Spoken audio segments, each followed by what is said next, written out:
आज का हमारा टॉपिक रहेगा कोसेट्स। कोसेट्स क्या होते हैं इसके बारे में हम आज की क्लास में पढ़ेंगे। ठीक है, cosets. Let G be a group and H a subgroup of G। एक ग्रुप है G, ठीक है, और उसका सब ग्रुप क्या है? सब ग्रुप है उसका H, ठीक है। तो if A belongs to Z, H उसका सब ग्रुप है, तो ऐसा कोई एलिमेंट जो G के अंदर बिलोंग करता है, तो the left coset of H is respect to is A is, A के रेस्पेक्ट में जो एच का लेफ्ट कोसेट होगा वो कैसे डिफाइन होगा? A H. ये क्या होगा? A H. जो ये वाला जो एच है, सॉरी ए एच इसमें ये एच, ठीक है। मतलब लेफ्ट के, एक बार वापस समझो, ऐसा कोई element A belongs to H और H A belongs to G है, एक एलिमेंट है ए बिलोंग्स टू जी, ठीक है, और एच है जी का सब ग्रुप, ठीक है। तो कोसेट को किसको बोलेंगे? ए कोसेट इस टाइप से डिफाइन होगा कि ये जो ये वाला ए एच, इसके अंदर कौन कैसे एलिमेंट आएंगे? ए आएगा और एक एलिमेंट आएगा एच, उसके अंदर H belongs to capital H, मतलब एच सेट के अंदर, एच सेट के अंदर से एक एलिमेंट है एच, वो इसके अंदर आएगा, ठीक है। इस तरीके से राइट कोसेट होगा, ये लेफ्ट की साइड से अगर अपन ऑपरेशन लगाएंगे तो ये लेफ्ट कोसेट हो जाएगा, और अगर राइट साइड से अपन ये ऑपरेशन लगाएंगे तो ये हो जाएगा राइट कोसेट, ठीक है। इसको एग्जाम्पल के थ्रू समझेंगे। पहले एक बार इसकी प्रॉपर्टीज समझ लेते हैं, ठीक है। ऑल लेफ्ट और राइट, ऑल लेफ्ट, पहले ये लाइन पढ़ते हैं, all left cosets of H in G are disjoint और आइडेंटिकल। मतलब जितने भी लेफ्ट कोसेट होंगे जी के अंदर, वो या तो डिसजॉइंट होंगी, या तो बिल्कुल अलग अलग होंगी, या फिर बिल्कुल सेम होंगी। मतलब ऐसा नहीं हो सकता कि उनके अंदर कुछ एलिमेंट सेम है, कुछ एलिमेंट अलग अलग। ऐसे इस टाइप से राइट कोसेट के लिए पढ़ेंगे। अब ये पढ़ेंगे all right cosets of H in G are disjoint और आइडेंटिकल, ठीक है। जो राइट कोसेट होंगे एच के जी के अंदर, वो या तो डिसजॉइंट होंगे, यानी कि बिल्कुल अलग अलग अलग होंगे, उनके अंदर कोई एलिमेंट कॉमन नहीं आएगा, ठीक है। Every element of G belongs to some coset, G का कोई हर एक एलिमेंट किसी ना किसी कोसेट से बिलोंग करेगा। All cosets of H in G have same number of element as H. A H के अंदर भी उतने ही एलिमेंट होंगे जितने कि किसके अंदर थे, मतलब ऑर्डर ऑफ ए एच कितना होगा?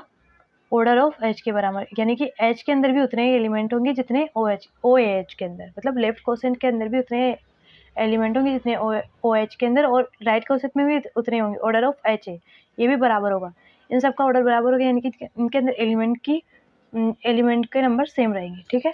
Number of distinct left coset of H in जी,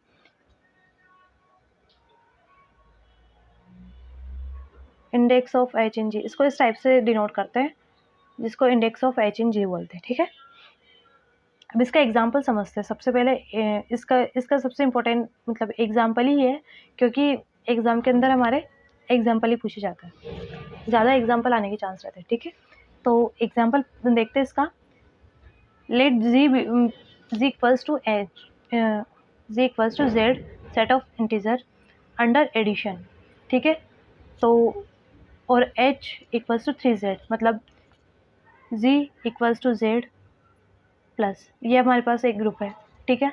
और h जो है बिलोंग्स टू z है, h की वैल्यू क्या है? 3z, 3z belongs to z में आएगा, मतलब 3z में क्या क्या आएगा? 0, -3, 3, 6, मतलब 1, 2 वगैरह नहीं आएंगे, ठीक है। तो इसका लेफ्ट कोसेट क्या होगा? अब देखो z के अंदर क्या क्या बिलोंग करेंगे? 0, +-1, +-2, इस टाइप से आगे ये है z integer, set of integer, ठीक है। तो इसके अंदर से हम एक एलिमेंट लेंगे 0, ठीक है। 0 + h करेंगे लेफ्ट कोसेट, है ना। तो लेफ्ट कोसेट 0, इन सब में 0 प्लस करेंगे तो हमारे पास वापस सेम यही आएगा। फिर हम 1 + h करेंगे, ठीक है। 1 + h करेंगे तो क्या होगा? -3 + 1, -3 + 1 हमें -2 देगा, -0 + 1 +1 देगा, 3 + 1 4 देगा, इस टाइप से 2 प्लस एच करेंगे तो -3 + 1 हो जाए, -3 + 2 हो जाएगा -1, 0 + 2 हो जाएगा 2, 0 + 3 हो जाएगा हमारे पास में 5, 2 + 3 हो जाएगा हमारे पास में 5।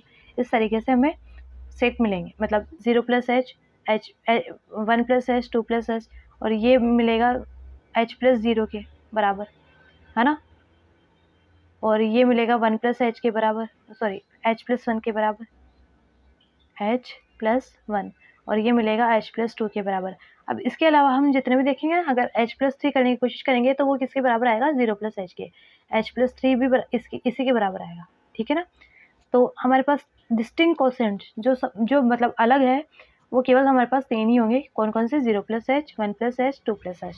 These are the three distinct cosets जो बिल्कुल अलग अलग है, ठीक है। इसको हटा देते एक बार। These are the three distinct corsets. Z is partitioned into these corsets. Z को हम इन 3 भागों में बांट सकते हैं। अब देखो, इन तीनों का अगर अपन यूनियन लेंगे ना तो हमारे पास क्या आ जाएगा, Z। यानी कि डिस्टिंक्ट कोसेट्स का मतलब किसी भी ग्रुप के सभी डिस्टिंक्ट कोसेट्स का जो यूनियन लेंगे हम, तो वो क्या आएगा, हमारे पास ग्रुप आ जाएगा, ठीक है ना। इम्पोर्टेंट नोट्स, ये लेग्रांज थ्योरम के अंदर आता है, उसको हम आगे वाली क्लासेस में पढ़ेंगे। अभी के लिए तो ये हमारे काम करना ही है, ठीक है। तो मिलते हैं नेक्स्ट क्लास में। Till then bye bye.